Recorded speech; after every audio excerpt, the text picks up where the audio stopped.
नमस्कार. विश्वशांती दर्शन चॅनलमध्ये आपल्या सगळ्यांचं स्वागत. या चॅनलची संकल्पना विश्वधर्मी प्राध्यापक डॉक्टर विश्वनाथदा कराड सर यांची. विश्वशांतीच्या दिशेने कार्य करत असताना त्यांच्या कल्पनेतून अतिशय भव्य आणि सुंदर वास्तू उभारल्या गेल्या. विश्वराजबाग इथे साकारलेला जगातला सर्वात मोठा आणि भव्य तत्वज्ञ संत श्री ज्ञानेश्वर विश्वशांती घुमट, सरस्वती नदीच्या उगम स्थानाजवळ माणा या गावी उभारलेलं माता श्री सरस्वती मंदिर आणि नुकतंच रामेश्वर रुई लातूर इथं उभारलेलं विश्वधर्मी मानवता तीर्थ भवन, या सगळ्या वास्तू सरांच्या कार्याची प्रचिती देतात. सादर आहे योगी पावन मनाचा या कादंबरीचं क्रमशः कथाकथन. सुवर्णपिंपळ ही प्रसिद्ध कादंबरी ज्यांनी लिहिली त्या श्री लक्ष्मण सूर्यभान घुगे यांनी लिहिलेली योगी पावन मनाचा ही कादंबरी. या कादंबरीमध्ये संतश्रेष्ठ ज्ञानेश्वर माऊली आणि श्री विठ्ठल माऊली यांच्या भेटीवर आधारित भक्तिपूर्ण कथा आहेत. पाहुयात लेखक श्री लक्ष्मण घुगे आजच्या कथेबद्दल काय म्हणतायत ते. या कथेमध्ये आपण ज्ञानोबारायांच्या देहाचा प्रत्येक कण या ब्रह्मांडामध्ये कसा विस्तारतो, त्या प्रत्येक कणामधून लाखो करोडो ज्ञानेश्वर माऊली कसे निर्माण होतात आणि ते संपूर्ण ब्रह्मांडामध्ये फिरून ते माऊलींचे विविध कण काय करतात याचं सुंदर चिंतन या कथेमध्ये आपल्याला पाहायला मिळणार आहे. सादर आहे कथा 19वी, माऊलींचा नराकडून नारायणाकडे प्रवास. ब्रह्ममुहूर्त सुरू झाला. मनोहर कालाने सतारीच्या तारा छेडल्या. श्री ज्ञानोबा माऊलींनी या ब्रह्ममुहूर्त समयी इंद्रायणीत स्नान करून नदीपात्रातल्या खडकावर आसन ग्रहण केलं. या पहाट समयी मंद वारा वाहत होता. रातराणीचा सुगंध इंद्रायणीच्या पदरात सुख बांधत होता. चांदण्यांनी गच्च भरलेलं आकाश ब्रह्मांडाशी हितगुज करत होतं. माऊलींचा 21-22 वर्षांचा देह, या देहाचं काय आणि कोणत्या शब्दात वर्णन करावं. सतेज कांती, उभट चेहरा, मागे सोडलेले मोकळे केस आणि अंगावर ओलं काशाय वस्त्र. माऊलींच्या पंचकोशांनी व्यापलेल्या देहाला गुरुमाऊली श्री निवृत्तीनाथांनी योग साधना आणि समाधीचा आश्रय मिळवून दिला होता. म्हणूनच आज आपल्या सर्वांचे माऊली श्री ज्ञानोबाराय परब्रह्माच्या भेटीला निघाले होते. खरंच त्या पंढरीच्या पांडुरंगालाच माऊलींच्या कोवळ्या देहाकडून विश्वशांतीचं महाचक्र फिरवून घ्यायचं होतं. म्हणूनच पंढरीरायानं माऊलींना योजनापूर्वक मार्ग निर्माण करून दिले होते. आज माऊलींच्या बुद्धीतल्या गर्भातला वैराग्याचा गोळा संकीर्तनाचे टाळ वाजवायला आतुर झाला होता. देहाच्या मुशीत परब्रह्माचा रस ओतून परब्रह्माचेच पुतळे बनवणाऱ्या महान कलाकाराची आणि कलाकृतीची माऊलींना आज नव्यानं ओळख होणार होती. आजपर्यंत माऊलींनी श्री विठ्ठल मूर्तीतला देव शोधला होता, परंतु आज माऊली श्री विठ्ठलांच्या विराट स्वरूपातला देव शोधायला निघाले होते. आजपर्यंत माऊली आकार रूपाची पूजा करत आले होते, परंतु आज निराकार स्वरूपाची सेवा करायला निघाले होते. शब्दाशब्दात, विरहिणीतून, अभंगातून, उपासना, नामसंकीर्तन आणि मुक्त संवादातून श्री माऊली पांडुरंगाचं गुणगान करत आले होते, परंतु आज माऊली निशब्दाची आराधना करायला निघाले होते. निशब्द शून्यावस्थेच्या पठाराकडे मार्गस्थ होणारी भावसरिता, दवबिंदूंच्या निसटणाऱ्या थेंबांवर नृत्य करणारे भगवान श्रीकृष्ण आज निशब्द राग बासरीवर सजवून राधेकडे निघाले होते. शास्त्रे, पोथी, पुराणातली अक्षरे सुद्धा आज या पहाट समयी ज्ञानसागरात शुचिरभूत होऊन माऊली श्री ज्ञानोबारायांना वंदन करून म्हणू लागले होते, रामकृष्ण हरी, जय जय रामकृष्ण हरी. खडकावर बसलेल्या माऊलींनी गुरुमाऊलींचं स्मरण करून शांतपणे डोळे मिटले. नंतर टाळूवर असणाऱ्या मनाला नाकाच्या शेंड्यावर आणून बसवलं आणि द्रष्ट्या भावानं, सजग मनानं नासिकेतून येणाऱ्या आणि जाणाऱ्या उष्ण श्वासांचं निरीक्षण सुरू केलं. त्यांना हळूहळू नाकाभोवतीच्या भागावर संवेदना जाणवू लागल्या. इकडे मंगळवेढ्याच्या झोपडीसमोर भक्त मंडळी भल्या पहाटे आसनस्थ झाली. चोखामेळांनी हातात टाळ घेतले. कर्ममेळ्यांनी एक तारीवरून आणि एका भक्तानं मृदुंगावरून हात फिरवला. सोयराबाईंनी झोपडीसमोर ठेवलेल्या श्री विठू माऊलींच्या मूर्तीला हार घातला. तेव्हा चोखामेळा हसत सोयराबाईंना म्हणाले, सोयरा, आपला पंढरीचा राजा पांडुरंग झोपेतून चांगला जागा व्हायलाच पाहिजे असा अभंग म्हण बघू. सोयराबाईंनी पदर सावरला, पांडुरंगाला हात जोडले, मृदंगावर थाप पडली, एक तारी झणझणू लागली, टाळ चिपळी संगे नाचायला सिद्ध झाला. त्याच वेळी सोयराबाईंनी सुंदर आलाप घेऊन गायला सुरुवात केली. अवघा रंग एक झाला, रंगी रंगला श्रीरंग, अवघा रंग एक झाला. इकडे माऊलींची चिंतन यात्रा आरंभ झाली. श्वास नवीन वस्त्र बदलू लागला. त्या पहाटेच्या समयी सोयराबाईंच्या शब्दांनाही श्रीमंतीची वस्त्र मिळाली. आज खरा माऊलींच्या आयुष्यातला शुभ शकून सुरू झाला. सत्य स्वरूप बंधमुक्तीच्या वाटेकडे निघालं. माऊली अनुभवाच्या काठावर पेटलेला संसार मागे टाकून अहम ब्रह्मास्मी तत्वाकडे निघाले. काळाच्या तावडीतून निसटण्याची संधी माऊलींसमोर स्वतः चालून आली होती. माऊली स्वतः ईश्वर असल्याचा सिद्धांत जिंकायला निघाले होते. हरीच्या नामाचा छंद श्वासांना सोबत घेऊन पहिलं तीराकडे निघाला होता. तेव्हा सर्व दिशा शुभ काळाचं ताट फिरवू लागल्या होत्या. नदीपात्रातल्या खडकावर आरूढ झालेल्या माऊलींनी निशब्दपणे श्वासांचा इतिहास वाचायला सुरुवात केली होती. ऊर्जा शक्ती चेतनेचं बोट धरून चैतन्याच्या प्रवासाला निघाली होती. एकेकाळी भेदभाव आणि मी तूपणाच्या भिंतींनी सौंदर्याचा चेहरा भेसूर केलेला माऊलींनी अनुभवला होता. आज त्या भेदभावाच्या मीतूपणाच्या भिंतीसुद्धा ढासळल्या होत्या. ब्रह्मदोरा आसमंती झुलू लागल्यावर माऊलींची प्राणमय शक्ती देहाकडून विदेहाच्या प्रवासाला निघाली होती. खरोखर सदा समाधीस्थ असणारे योगीराज पावन मनाचे माऊली श्री ज्ञानोबाराय आज सर्व प्रेमबंधनाची वलय तोडून आत्म्याच्या भेटीला निघाले होते. माऊली येणार म्हणून काया परकाया ही संपूर्ण ब्रह्मांडात फुगडी खेळण्यासाठी सज्ज झाल्या होत्या. चंद्राची शीतलता, अग्नीचं तेज, सूर्याची प्रभा, पर्वताची स्थिरता आणि अखंड ब्रह्मांडाचं सूत्र चालवणाऱ्या पांडुरंगाची माऊलींना आज नव्यानं ओळख होणार होती. माऊलींनी शब्द निशब्दाचे भोवरे देहाचे संसार चालवताना पाहिले होते. म्हणून ग्रंथाच्या शब्दावरून घसरणारं अध्यात्म ज्ञानसुद्धा संपूर्ण ब्रह्मांडाकडे धावत जाताना माऊलींनी पाहिलं. इतक्यात आसमंतात केवढ्यानं तरी वीज कडाडली.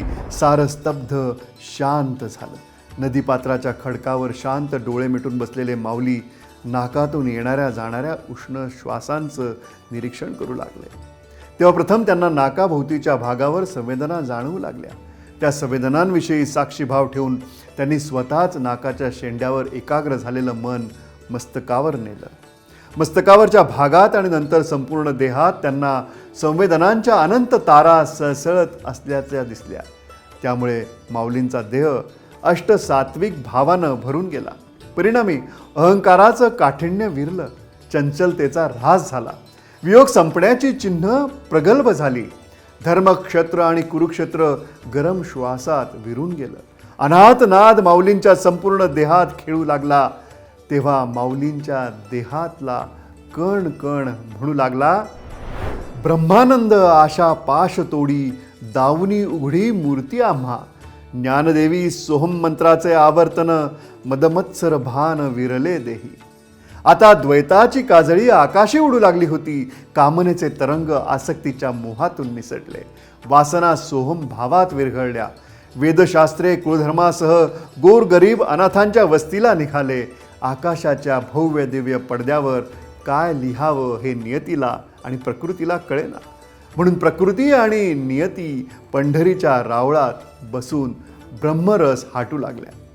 आज अनंत काळानंतर स्मरण आणि विस्मरणाची पहिलं तीरावर भेट झाली. तेव्हा कटीवर हात ठेवून पंढरीच्या रावळात उभे राहिलेले भगवान श्री पांडुरंग हसत माता श्री रुक्मिणींना म्हणाले, रुक्मिणी, आज ज्ञान, विज्ञान आणि अध्यात्म यांना देखील अज्ञानी लोकांच्या झोपडीतलं पिठलं भाकरी खाण्याचा मोह आवरता येणार नाही. शुभ शकून सुरू झालाय. रुक्मिणी, पहा माऊलींकडे. माऊली श्री ज्ञानोबाराय आत्मस्वरूपात राहून संपूर्ण जगाचा संसार करणारे महायोगी. माऊलींनी ब्रह्मांडाच्या तोलामोलाचं आणि मानवी जीवनाच्या उद्धाराचं साहित्य निर्माण केलं. यावेळी नदीपात्राच्या खडकावर बसलेल्या माऊलींचं सर्वांग हरिरूप झालं. विश्व ब्रह्ममय करण्याची ताकद मिळवायला माऊली निघाले होते, केवढं हे धाडस म्हणावं. माऊली मनाच्या चव्हाट्यावर उभे राहून श्वासांचा अनोखा सोहळा पाहू लागले. त्यावेळी आकाशात प्रचंड विजा चमकू लागल्या. छाया, माया आणि काया संसार वृक्षाच्या आड दडले. अनाहत नाद उसळला. ब्रह्मांडात तारे तारकांचे विस्फोट सुरू झाले. नारायणांनी शंखनाद केला. भगवंत श्री विष्णू क्षीरसागरातल्या शेषशय्येवर उठून बसले. देवगणांनी आसमंतात गर्दी केली. पाण्याच्या लाटा पुन्हा खडकावर आपटू लागल्या. इतक्यात आसमंतात प्रचंड वीज कडाडली. संपूर्ण आकाश उजळलं आणि त्याच उजळलेल्या आकाशातून एक विजेची वेल सळसळत माऊलींकडे धावत आली आणि माऊलींच्या देहात शिरली. तसा माऊलींच्या देहातल्या तारांचा प्रचंड विस्फोट झाला. त्यावेळी माऊलींच्या देहातून अनंत जीवकण संपूर्ण ब्रह्मांडात उसळले. त्या प्रत्येक जीवकणातून श्री ज्ञानोबा माऊलींची देहमूर्ती पुन्हा प्रकट होऊ लागली. तेव्हा आसमंतातल्या देवगणांनी माऊलींच्या देहावर पुष्पांचा प्रचंड वर्षाव सुरू करून जय जय रामकृष्ण हरीचा गजर सुरू केला. यावेळी ब्रह्मांडातला मायास्तंभ मात्र एकटाच अनाथासारखा वाटू लागला. माऊलींच्या प्रत्येक कणरूप देहाला ब्रह्मपदाची दृष्टी मिळाली. परम चैतन्याच्या पोटी जन्मलेले संपूर्ण विश्व साकार निराकाराच्या सोंगट्या खेळू लागले. संपूर्ण ब्रह्मांडावर माऊलींना स्वतःचीच सावली पसरल्याची दिसू लागली आणि माऊलींचे कणरूप जीव मनुष्य रूपात येऊन पृथ्वी तलावरील संपूर्ण प्राणी मात्रांना पाहू लागले. हळूहळू माऊलींचे कणरूपी जीव मनुष्य रूप धारण करून संपूर्ण मानव जातीत मिसळले. यातला एक कणरूप जीव मनुष्य रूप धारण करून एका गावात अवतरला. मनुष्य रूप धारण करून माऊली त्या गावातील लोकांकडे पाहू लागले. यावेळी गावातली माणसं व्यवहाराच्या चौकटीमध्ये अडकलेले दिसत होते. माऊली प्रत्येकाकडे पाहत होते. त्यांच्या व्यवहार्य जीवनाला पाहून हसत होते. अखेर माऊली गावातल्या लोकांकडे पाहत गावाबाहेर पडले. यावेळी गावाबाहेरची लोकवस्ती दुःखात बुडाली होती. त्या झोपड्यांसमोर अनेक माणसं, स्त्रिया, लहान मुलं दारिद्र्यानं गांजून गेलेले दिसत होते. सगळ्यांच्या देहातलं चैतन्य हरवलेलं होतं. चुली बंद पडल्या होत्या. लहान मुलं भूक भूक करत रडत होती. गडी माणसं एकत्र गोळा होऊन डोक्याला हात लावून बसली होती. यावेळी प्रत्येकाच्या नजरेत एक आशावाद होता. कुणीतरी येईल आणि आपल्याला सुखाची घोंगडी भेट देऊन जाईल असं प्रत्येकाला वाटत होतं. पण माऊलींनी दुरूनच त्या वस्तीवरच्या लोकांना पाहिलं. तेव्हा माऊलींच्या मनात करुणेचा सागर दाटला. त्यांचं दुःख कमी करण्यासाठी आपल्याला काहीतरी करायला हवं म्हणून माऊली त्या लोकांसमोर आले. तेव्हा माऊलींचा झळाळता देह, अंगावर भगवी वस्त्र आणि चैतन्याचा महामेरू पाहून लोक उठले. माऊलींच्या तेजस्वी देहाकडे पाहून हात जोडत म्हणाले, रामकृष्ण हरी माऊली, रामकृष्ण हरी. माऊलींनी हसत म्हटलं, रामकृष्ण हरी, आम्ही तुम्हा सर्वांचं दुःख कमी करण्यासाठी इथे आलो आहोत. त्याचे सर्वजण पटापट उठून उभे राहिले. सर्व स्त्रिया, माणसं, मुलं मोठ्या आशेनं माऊलींच्या भोवती गोळा झाले. तेव्हा गर्दीतून एक म्हातारा वाट काढत पुढे येत म्हणाला, माऊली, तुम्ही कोण म्हणावं? माऊली हसत म्हणाले, बाबा, या देहाला ज्ञानोबा माऊली म्हणतात. इतक्यात एक तरुण पुढे येत म्हणाला, ज्ञानोबा माऊली, तुमच्या अंगावर भगवी वस्त्र आहेत. तुम्ही आमचं दुःख कसं कमी करणार? या जगात आमच्या हाताला काम मिळत नाही, नशिबाला धन सापडत नाही. चोरीमारी करून जगावं म्हटलं तर मरणाची भीती वाटते. माऊली, आम्ही जगावं तरी कसं? आमच्या पोराबाळांच्या पोटात काटं घालावं का आम्ही? माऊली, आम्हाला धन द्या. माऊली हसले. हात उंचावून म्हणाले, आमच्या या भगव्या वस्त्रात प्रचंड धन आहे. आम्ही संपूर्ण ब्रह्मांड या भगव्या वस्त्राच्या गाठीला बांधलंय. हिरे, माणिक, मोती, सोनं, नाणं सारं काही आम्ही तुम्हाला देऊ शकतो. पण सर्वजण भारावले. माऊली आपल्याला प्रचंड धन देणार याची उत्सुकता सर्वांना लागली. सर्वांचे चेहरे खुलले. मावळलेला आशावाद जागृत होऊन पुन्हा धावणाऱ्या शब्दांच्या उंबरठ्याजवळ येऊन थांबला. तेव्हा माऊली हात उंचावून त्या तरुणाला म्हणाले, तुमच्या देहकणात लाज मुरडून पडलेली बरी वाटत नाही. तसा तो तरुण पुढे म्हणाला, मग माऊली, हे दुःख दैन्य आमच्याच वाट्याला का? आम्हाला जगण्यासाठी धन द्या माऊली, धन द्या. तेव्हा माऊली एक उंच स्वर घेऊन गात म्हणाले, भवनदीचे पाणी रे गड्या, मोठे ओढीते, भल्या भल्या पोहणाऱ्यांना उलथुनी पाडिते. मायबाप हो, हे भवनदीचे पाणी सामान्य नाही, म्हणून सावध व्हा. अज्ञानाचा पूर तुमच्या आयुष्यात गच्च भरलाय. मायेचा लोंढा आला की तो तुम्हाला अगदी सहज वाहून नेईल. सर्वजण भारावून माऊलींकडे पाहू लागले. पलीकडे एक मूल अंगावर माती उधळून घेत होतं. ते पाहून माऊली हसत पुढे म्हणाले, विद्येचा पूर रे गड्या, वेगी आवरे ना. भावांनो, तुम्ही अज्ञानाच्या काळोखात कुठे धन शोधताय? धन सापडतं ते उजेडात. ते धन मिळवण्यासाठी ज्ञानप्रकाशात या. त्या पांडुरंगानं तुम्हा सर्वांना बुद्धी दिली आहे. त्या बुद्धीचा वापर तुम्ही कधी करणार आहात? प्रपंच पोसायला असं धन लागतं तरी किती? तेही तुम्हाला जमू नये. सर्वांनी माना खाली घातल्या. माऊली सर्वांकडे पाहत पुढे म्हणाले, धन कसं मिळवायचं याचा विचार तरी करा. आपोआप तुम्हाला मार्ग मिळतील.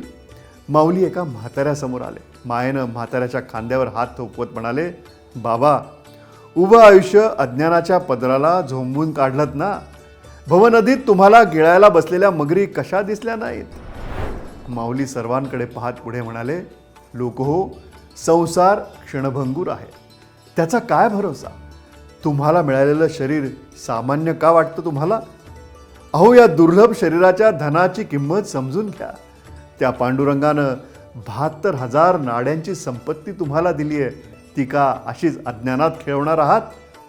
तुम्हाला जर या नरकातून बाहेर पडायचं असेल तर तुम्ही स्वतःच्या विचारांना योग्य दिशा द्या. कष्ट करा, कल्पनांना सत्यात उतरवा. मग पहा, माता लक्ष्मी तुमच्या आयुष्यात कशा धावत येतात त्या. माऊली त्या तरुणासमोर आले. म्हणाले, त्या पांडुरंगानं सुखाचा आगर तुझ्या देहात ओतलाय राजा. मी सुखदुःखा वेगळा, पापपुण्या निराळा. देहाची माती होण्या अगोदर तुला या जगासाठी खूप सुंदर काम करायचंय. या अज्ञानाच्या काळोखानं अनंत पिढ्या गिळून टाकल्या. भवनदीतल्या मगरींनी एका कणाचा सुद्धा मागमूस ठेवला नाही. अहंकाराच्या चढत्या सूर्यानं अनंत माणसांची आयुष्य करपून टाकली. परंतु तू मात्र आता या काळोखाच्या वाटेनं जाऊ नकोस. प्रकाशाची वाट धर. ज्ञानाच्या डोळ्यांनी या ब्रह्मांडाकडे पहा. तुझ्या देहातल्या चैतन्याला ओळख. ज्ञानाची पूजा कर. तुला शक्य नसेल तर तुझ्या मुलाबाळांना ज्ञानाची गोडी लाव आणि उजळून टाक स्वतःचं आयुष्य. लोक हो, या संपूर्ण ब्रह्मांडाचा धनी परमात्मा, परमेश्वर भगवान श्री पांडुरंग विटेवर उभा आहे. हा सर्व खेळ त्यानं मांडलाय. त्याला शरण जा. मग तुमचे दिवस बदललेच म्हणून समजा. तसे सर्वजण उत्साहानं आनंदानं जयघोष करत म्हणाले, बोला पुंडलिका वरदे हरी विठ्ठल श्री ज्ञानेश्वर महाराज की जय. रामकृष्ण.